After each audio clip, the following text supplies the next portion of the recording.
Graça e paz, irmãos, amém?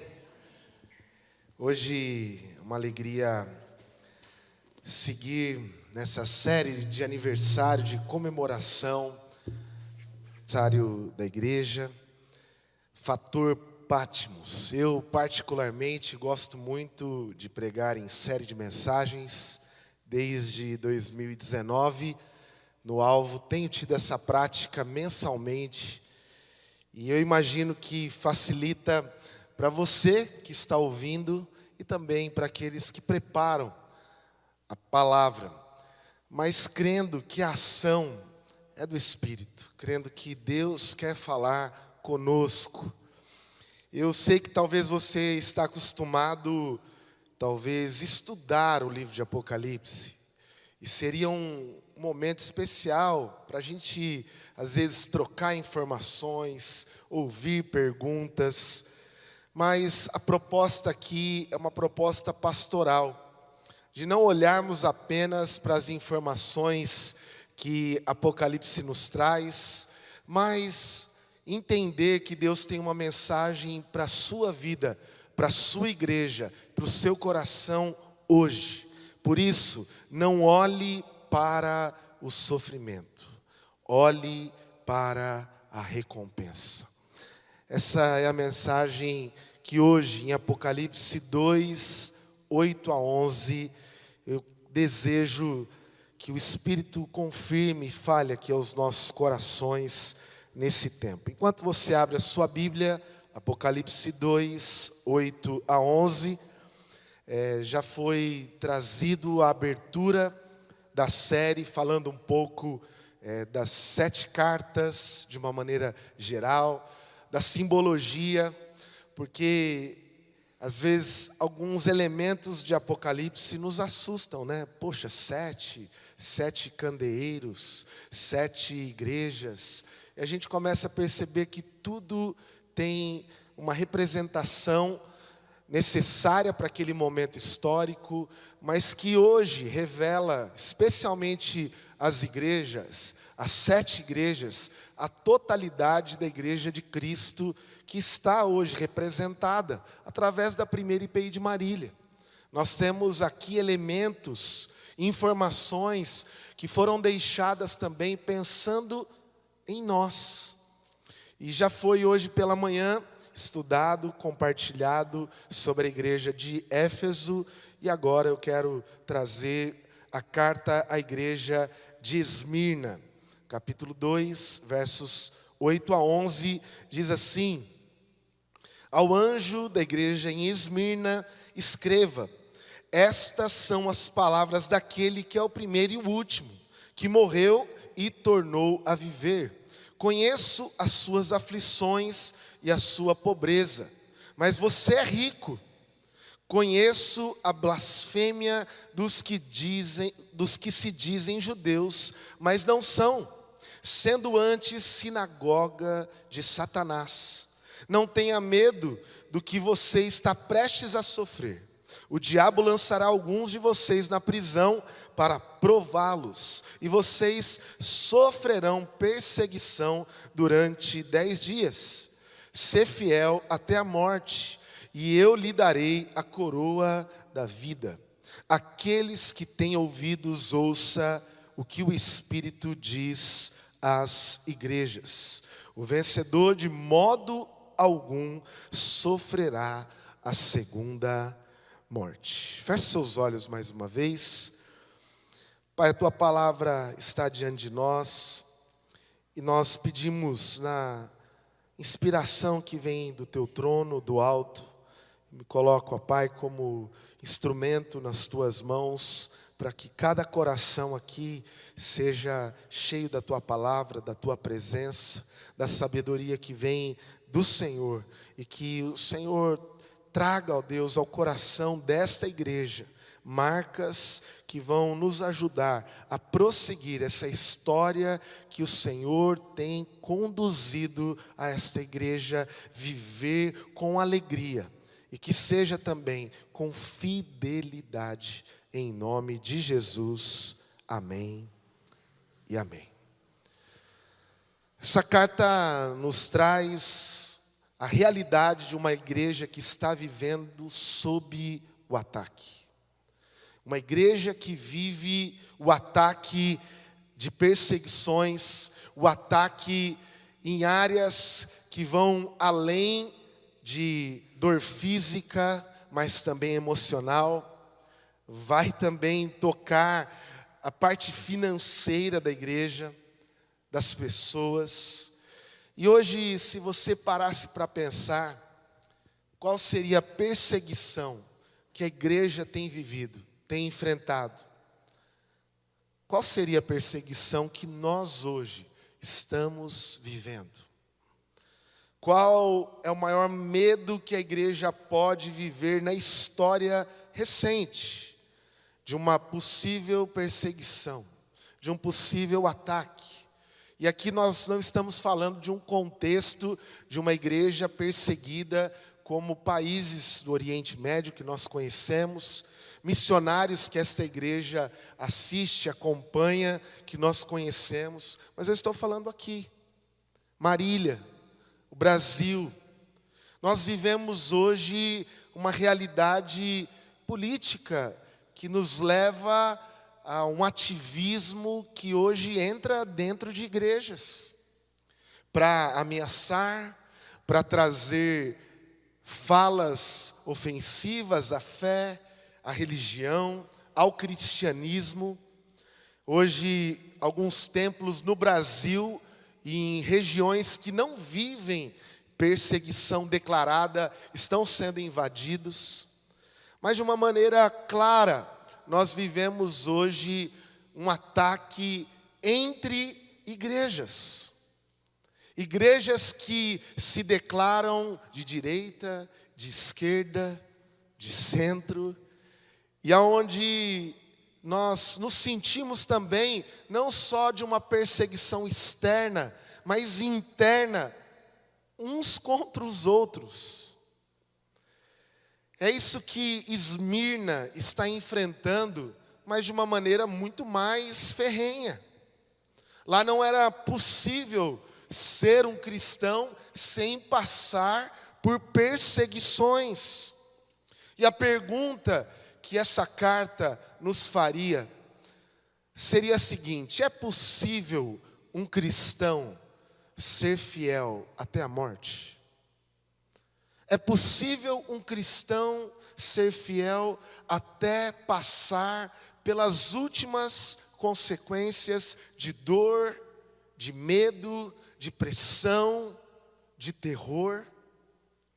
Será que nós hoje estamos prontos para enfrentar oposição, perseguição? E talvez uma alerta hoje para mim e para você. Hoje as igrejas estão sendo miradas pela política, especialmente num ano de eleições. E nós temos um compromisso. O nosso compromisso é com os valores do reino de Deus. Nós não estamos aqui para levantar bandeira política, mas uma bandeira que é da nossa fé.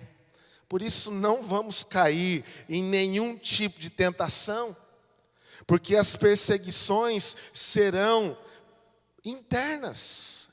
Entre nós, cristãos hoje estão se dividindo por causa de política. E nós precisamos lembrar que a nossa fidelidade, ela é apenas a uma pessoa: Jesus. Jesus. É a Ele que nós devemos passar todo e qualquer tipo de perseguição, de ofensa. E qual deve ser a postura da igreja diante de perseguições, de provocações? Fidelidade. Fidelidade. Você não vê em nenhum momento na igreja de Esmirna alguém pegando espada, alguém revidando, alguém dizendo: não, mas eu tenho direito ao porte de armas. Não, eu sou fiel. Venha o que vier, sofra e passe por aquilo que passar. A igreja é fiel a Cristo. Não é à toa que esta igreja, por mais de 90 anos, está aqui, por causa da fidelidade. Irmãos, nós passamos em toda essa história, todo tipo de luta, todo tipo de dor, todo tipo de sofrimento. Mas a marca que deve se manter na igreja de Cristo é a fidelidade ao Senhor. Mas eu quero chamar a sua atenção algumas coisas importantes sobre essa carta. Primeiro, que Esmirna é uma cidade bela, é uma cidade onde as montanhas, onde aquilo que ela apresentava, ela era uma cidade de dar inveja. Ela tem uma palavra que significa mirra, aonde o perfume era produzido como o esmir. A produção do perfume era a quebra de essências, para que através de ervas que eram esmagadas, um aroma pudesse surgir. E dessa palavra Esmirna, ou mirra, ou amargor, ou espremer, que vem a ideia de perseguição. Uma igreja que era espremida, mas não para que ela morresse, não para que ela passasse apenas por uma dor desnecessária, mas para que um aroma agradável surgisse a partir do seu sofrimento. Como um perfume é possível ser notado depois de uma erva ser esmagada. É isso que a proposta do sofrimento não ser para nós o olhar principal, mas a recompensa. Porque se você continuar olhando sempre para a dor, sempre para o sofrimento, nunca você vai achar justo. Você vai achar, mas eu estou sofrendo por estar na igreja, eu estou sofrendo por causa da fé, eu estou sofrendo por causa de Jesus. Como assim? Mas Ele nos chama hoje para olharmos não apenas para aquilo que em você e em mim possa doer, mas naquilo que será produzido através do nosso sofrimento. Por isso a igreja, em alguns momentos da história, ela é chamada assim para sofrer. Ela é chamada para viver as mesmas ou piores dificuldades que estão por aí. A igreja começa na sua história sendo uma igreja que é perseguida, onde mártires se levantam, porque é assim que o evangelho é conhecido, é assim que os cristãos são espalhados. E se você olhar para 7 cartas, existe uma estrutura muito clara: elogio, repreensão, advertência e consolo. Qual que é o elogio que a carta de Esmirna recebe? Este grupo, qual é o grupo? É o grupo que sofre, é o grupo que é pobre, e é o grupo que, por ser pobre, é o mais rico. É o grupo que está disposto a sofrer por amor, a sofrer por Cristo. Esse é um elogio que a carta nos traz.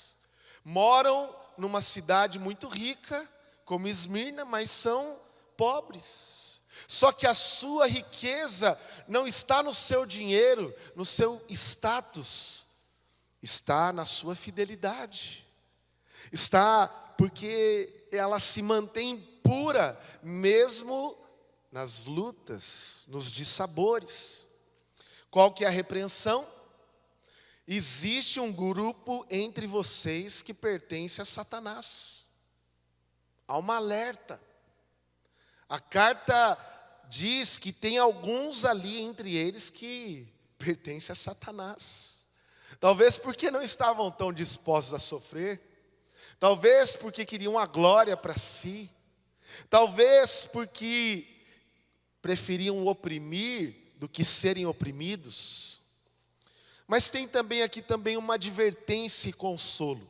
Alguns de vocês serão presos, sofrerão por 10 dias, mas sejam fiéis até a morte. Imagine alguém que escreve uma carta com essa tranquilidade: olha, vocês vão sofrer, fique tranquilo, está garantido para vocês. Alguns vão sofrer muito, mas alguns de vocês vão morrer. Sejam fiéis até a morte. Sejam fiéis até a morte, e vocês receberão a coroa da vida, porque uma palavra de advertência, ela já vem recheada de consolo, porque se vocês experimentarem dessa morte, desse sofrimento terreno, vocês não sofrerão da morte espiritual, vocês não vão passar pela segunda morte. Aqui o texto já nos traz uma realidade que nem sempre nós valorizamos. Achamos que o nosso tempo é aqui, é agora, e eu preciso aproveitar, desfrutar. Sofrimento não. A pandemia para alguns trouxe o efeito de preciso mais de Deus, outros preciso aproveitar mais a vida, não sei quanto tempo eu vou viver. Mas para aqueles que entendem o seu chamado, nós precisamos lembrar que a primeira morte não é a pior. O duro não é sofrer e morrer aqui. O pior é não viver a eternidade com o seu Senhor. E essa carta nos alerta a isso. Só que também aqui traz para nós uma promessa. Qual é a promessa?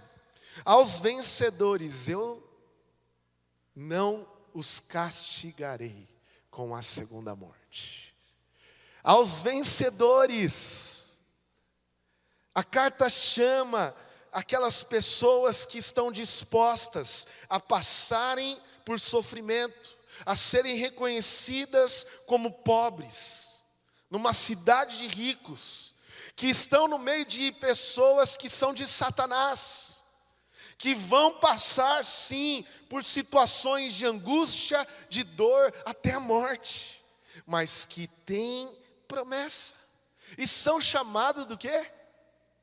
Vencedores. Vencedores. Talvez você imagine que dentro da ótica normal da vida, vencedor é aquele que está bem lá fora, que está num lugar aos nossos olhos de honra, que está vivendo mais, que está com mais saúde, que está sendo poupado de dores, de situações, de sofrimentos, de angústias, seja lá quais elas forem. Mas o texto diz para nós, não. Vencedor é aquele que está até o fim, fiel ao seu Senhor. Fiel ao seu Senhor. E quem que está escrevendo essa carta? A carta diz que é aquele que ressuscitou. Quem que ressuscitou? Em cada carta ele é apresentado de uma maneira diferente. E por que para Esmirna ele é apresentado como aquele que ressuscitou?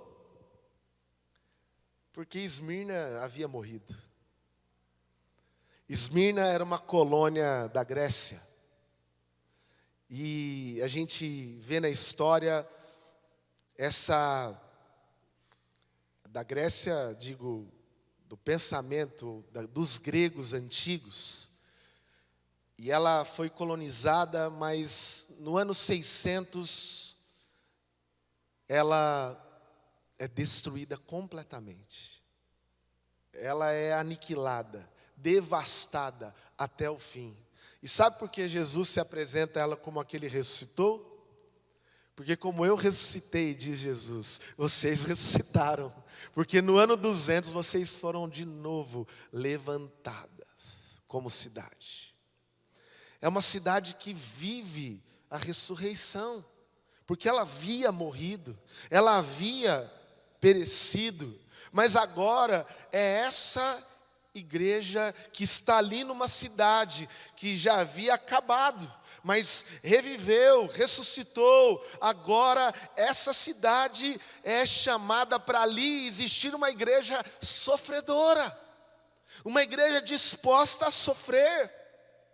Não basta ter morrido, não basta ter enfrentado dores, agora ela está ali para sofrer. Quantos de nós queremos os benefícios da cidade, mas não queremos as angústias da cidade? Queremos morar nos melhores lugares e não nas periferias da cidade. Queremos ter espaços no centro da cidade, mas não trabalharmos nos lugares sem nenhuma visibilidade. O chamado que Deus tem para Esmirna é não ter os lugares principais, mas entender que Deus está com aqueles que sofrem. Deus consola aqueles que sofrem. Deus apoia aqueles que são sofredores, que levam consigo a marca de Cristo. Por isso não pense que a igreja e os cristãos estão aqui para passarem como aqueles que estão de férias, curtindo a vida, vivendo do bom e do melhor. Não, não. Alguns de vocês vão sofrer. Algumas vezes vai ser difícil. E como eu disse aqui, a cidade de Esmirna, na Ásia Menor, era a das mais belas. Templos dedicados a deuses romanos. Porque da segunda vez agora, essa cidade é colonizada e dominada por Roma. Hoje ainda Izmir existe na Turquia. Lógico que com aquilo que deu para se manter, mas é uma cidade ainda contemporânea. Mas é uma cidade que nos ensina a sermos uma igreja fiel a Deus, para uma cidade que era fiel a Roma. Deus está chamando a cada um de nós sermos fiéis a Ele, em um tempo onde as pessoas estão sendo fiéis à política, a ideologias. Deus está nos chamando para sermos fiéis a Ele, do que nos prostrarmos diante de deuses, de tronos que não são do Senhor. Essa igreja está disposta a sofrer, mas não se prostrar diante de nenhum deus romano. O imperador Tibério tinha um ídolo seu ali dedicado. Mas essa igreja, ela também nos ensina a ser vitoriosa, porque essa cidade, ela recebia jogos, competições. Por isso que aqui também uma comparação sobre esses jogos que aconteciam em Esmirna. E quando esses jogos aconteciam, os jogos atléticos, lá tinha um estádio, e todo mundo corria atrás da sua coroa de louro. Não era assim? Os primeiros Jogos Olímpicos não tinha medalha não. Era uma coroa feita de folhas de louro. E também nos jogos que haviam em Esmirna, quem era vencedor ganhava a sua coroa. E o que o texto está dizendo para nós? Seja fiel. Aquele que for fiel receberá a coroa da vida eterna. Uma coroa que não murcha como a coroa de louros. É uma coroa que não perece. É uma coroa que revela que de verdade a igreja pode ser vitoriosa, sem competição, sem lutar uma contra a outra. A igreja presbiteriana independente de Marília não está aqui para competir com nenhuma outra. Porque nós já somos vencedores se formos fiéis a Deus. Deus não está pedindo para sermos a melhor ou a maior, a igreja que tem mais ministérios, a igreja que faz mais, a igreja que trabalha mais. É a igreja que é fiel. E fiel em todos os momentos. Fiel na pandemia, fiel quando tudo está bem. Seja fiel. E fidelidade é tão importante na Bíblia, que o que Jesus, o que os apóstolos querem nos ensinar a todo tempo, é fidelidade, irmãos. Fidelidade. Ser fiel no pouco. E daí sim, Deus vai te colocar no mundo. Ser fiel nas pequenas coisas, e você receberá grandes coisas.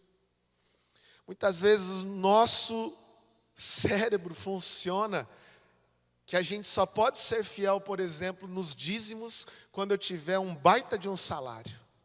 Engano nosso. Se eu não sou fiel no pouco que eu tenho, eu nunca serei quando ganhar um caminhão de dinheiro por mês. É fidelidade, é princípio de um coração que dedica aquilo que tem de melhor. E dedica ao Senhor, a ponto de alguns aqui oferecerem a própria vida, estarem dispostos a se entregar. Fidelidade. Só que Timóteo vai dizer algo que poderia fazer com que eu e você ficássemos desestimulados à fidelidade. Porque lá diz que mesmo que eu e você formos infiéis, Ele permanece fiel, pois não pode negar a si mesmo. Mas sabe por que o texto está dizendo isso? Para te incentivar a algo que é caráter de Deus. Sabia disso, meu irmão? Deus é fiel. Fiel é alguém que não muda, que é estável, que não tem sombra de mudança porque as coisas mudaram. Deus é fiel, porque é caráter dele. E se você não for fiel, Ele vai continuar sendo fiel naquilo que Ele prometeu. Mas Ele está dizendo isso para que você entenda que se você quer ter o caráter de Deus, você precisa ser fiel. Fiel a Ele, fiel à verdade, fiel à vontade de Deus. O teólogo Bonhoeffer, ou Bonhoeffer, como alguns gostam de dizer, em 1945, ele levanta uma bandeira cuidando daqueles que estavam sofrendo num período de nazismo. E ele mesmo é morto, ele mesmo sofre, ele mesmo se entrega. Mas a palavra nos lembra hoje à noite, o vencedor não sofrerá o dano da segunda morte. Bonhoeffer não estava pensando no que ia acontecer ali com ele, naquele campo de perseguição. Ele estava certo que aquela morte poderia chegar, mas a segunda morte não. Não. Qual tem sido o seu foco? A sua preocupação? Você está olhando para a dor, para o sofrimento? Gente, e dor é um trem maluco, não é verdade? Sábado passado, até à tarde, eu estava com o Marcelo e com a Débora. Cheguei em casa e percebi que não estava urinando legal. Sentei para ficar um pouquinho quietinho. Hora que veio uma dor aqui, desse lado, fiquei em pé. Falei, vai melhorar. Agachei, não melhorou. Deitei, tomei banho. Falei, meu Deus, o que é esse trem aqui? Sabe onde você não começa a entender por quê? E a gente quer evitar dor, né? Tomar algum negócio. E eu fiquei de cócoras deitado na cama. Aliviou. Falei, ufa. Calmeia. Tinha que mandar algumas coisas por e-mail. Fiz e falei, se voltar esse trem? Dor desconhecida, gente. O que eu vou fazer? Falei, eu vou pegar meu carro, eu vou para algum local aí de atendimento. A hora que está faltando um quarteirão e eu dirigindo, eu já não consigo pôr o pé no acelerador. A dor voltou. Ninguém quer ter dor. Você chega lá no hospital falando, me leve em qualquer canto, fala o que você quiser comigo. E eu comecei a ter ânsia de vômito. E tem aqueles caras que ficam ali, né, no hospital já de guarda, né? Eu falei assim, é dor renal, deve ser, porque eu nunca tive isso. Mas as irmãs dizem que dor de parto é igual. Eu falei, só elas para aguentar esse trem. Eu não. Dor comigo não, filho. Falei, leva eu para um canto aí, me dá algum negócio. O cara pegou minha carteirinha e falou, não, pode entrar. Passa reto aqui, ó. E eu fiquei mais uns 10 minutos rolando ali. Até que entrasse algo e falar, acabou a dor. Sábado de manhã eu vi a maldita pedra lá.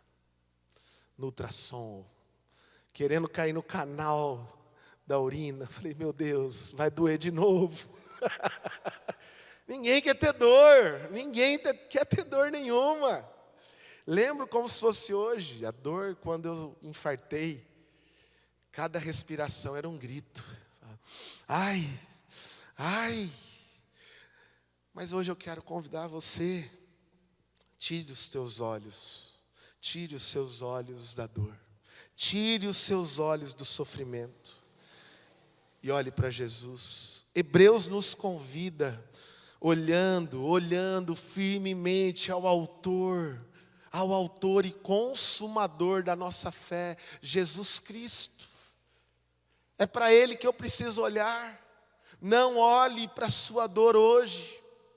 Podemos chegar, no máximo, até a primeira morte. Tá bom? Fica tranquilo. Mas se você for fiel, você vai escapar. Você vai ter uma coroa te aguardando. E você vai viver as promessas que Deus tem para a tua vida. Quero terminar trazendo rápidas aplicações para a nossa vida e para a nossa igreja. Porque você pode chegar até a morte, mas não chegará até o inferno, amém? Esse não é o nosso lugar. Esse não é o nosso lugar. Em primeiro lugar, qual que é a mensagem que Jesus tem para a igreja sofredora? Seja fiel. Jesus não está dizendo assim, lutem, se armem, resistam, sejam fiéis. Sejam fiéis.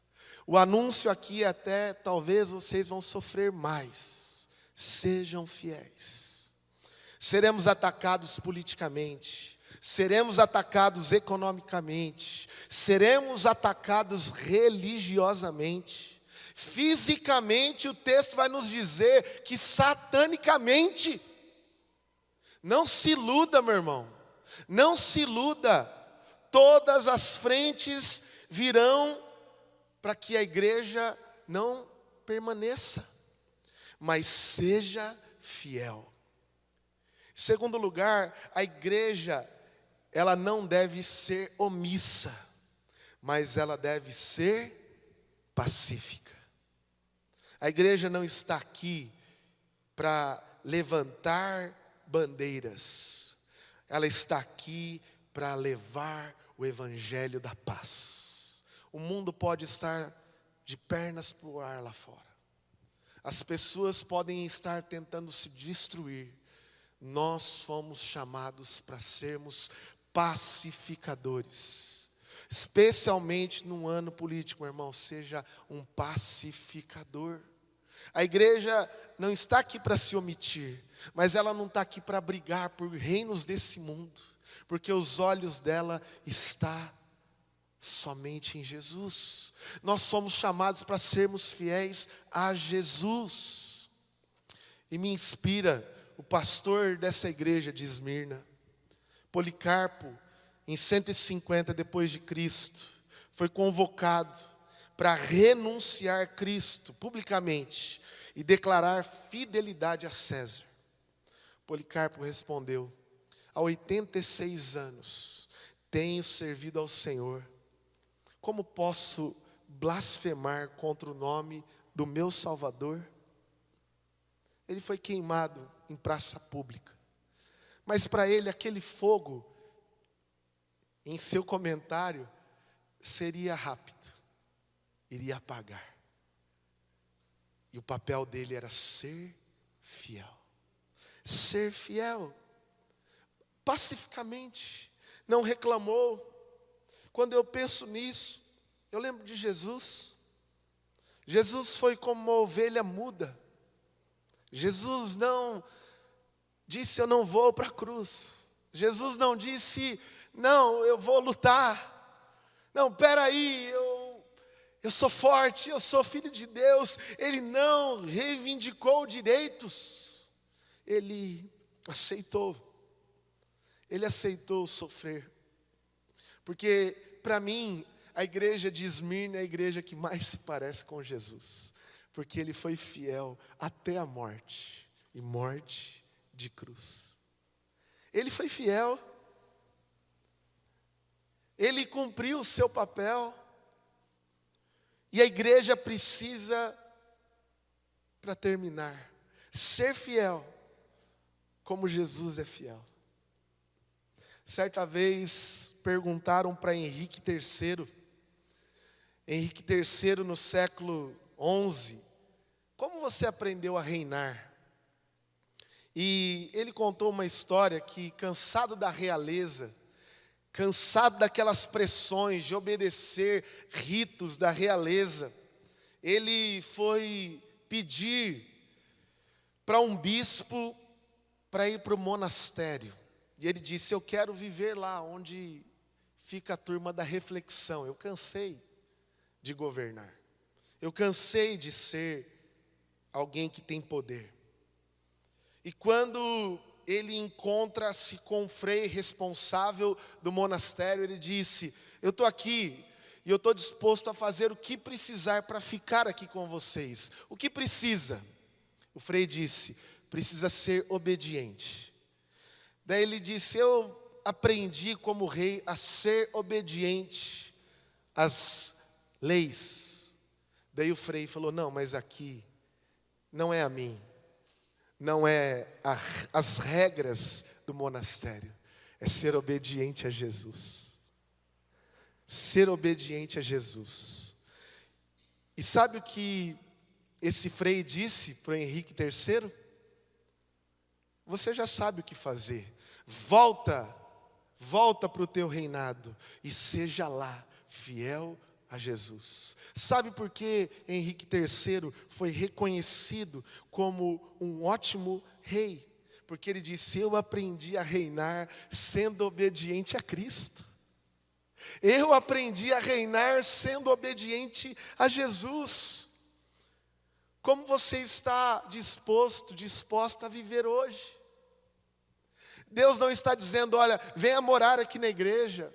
Vai para um canto aí onde não tem pressões, onde não tem sofrimento. Vai para um monastério. Não, não é isso o chamado da igreja. Você vai estar no meio de pressões, você vai ser perseguido, você vai sofrer, mas cumpra aqui o teu chamado sendo fiel, sendo obediente a Jesus. Sirva a Jesus aqui. Cumpra o teu chamado aonde Ele te colocou. Seja fiel. Obedeça a Jesus. E que hoje essa igreja seja para nós fruto de inspiração, fruto de renovo para o nosso chamado. Porque eu não vou olhar para o sofrimento, eu vou olhar para a minha recompensa. Pode vir o que vier, não sei o que virá. Você tem percebido que nós não sabemos mais o que vamos passar? Você sabe o que vai acontecer amanhã? Você imaginava uma guerra Depois da pandemia, um país como a Rússia fala, não, vamos pegar em arma de novo. A gente não sabe, meu irmão, o que vai acontecer não. Seja fiel, seja fiel. Esse é o chamado de Deus para mim e para você. E eu não estou te chamando, eu não estou te convocando para ser fiel a uma placa da igreja. Eu não estou te chamando para ser fiel ao pastor. Eu estou te chamando hoje. Você está disposto a ser fiel a Jesus? Você está disposto a sofrer por Jesus? Você está disposto a cumprir o teu chamado e receber a coroa da vida de Jesus? Se você deseja isso para o teu coração, para a tua vida, para o teu ministério, se você quer ser essa igreja, fique em pé, eu quero orar com você nesse momento. Deus quer de mim e de você fidelidade, fidelidade, fidelidade.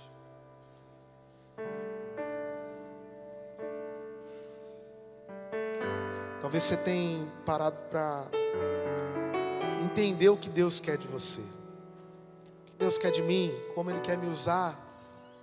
O que Ele quer fazer na igreja, no ministério. O que Ele quer fazer.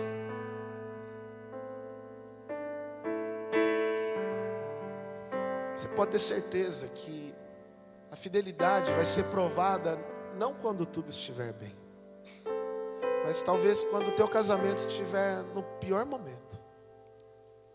A fidelidade vai ser provada quando tudo estiver contra você. Quando não tiver bem-estar que te dê paz. Mas é ali que o Senhor estará te ajudando, te fortalecendo, te consolando, amparando você, fortalecendo a igreja dele. Foi na perseguição que a igreja mais se fortaleceu, cresceu. E talvez hoje, pensar em perseguição por mais maluquice, seja um vento que Deus esteja permitindo para a igreja ser fiel, para acordarmos novamente. E o que Deus quer de você hoje, acima de qualquer coisa, é fidelidade. Então responda essa palavra dizendo: Deus, eis-me aqui, eis-me aqui. Estou disposto, estou pronto. Já vim até aqui contigo, vou até o fim. Já passei por todas as situações, vou contigo. Não abra mão da tua fé. Não abra mão do Deus que te salvou, do Deus que é servo sofredor, exemplo para mim e para você. Mas Ele diz: como eu ressuscitei, você vai ressuscitar também no último dia. Pai, nós oramos gratos por essa noite, pela Tua palavra. Obrigado porque o Senhor conhece cada uma das nossas necessidades. E o Senhor sabe, ó Deus, que somos humanos que correm de todo tipo de dor, de angústia, de luta. Mas Pai, se o Senhor nos levanta aqui em Marília como igreja, nós estamos prontos, nós estamos dispostos a passar por aquilo que for necessário, por amor a Ti, por fidelidade à Tua obra, por fidelidade à Tua vontade. Seja feito, Pai, a Tua vontade na primeira IPI de Marília. Seremos fiéis a Ti. E abençoa agora aqueles que se levantaram dizendo: Deus, me ajuda a ser fiel. Eu quero ser fiel ao Senhor.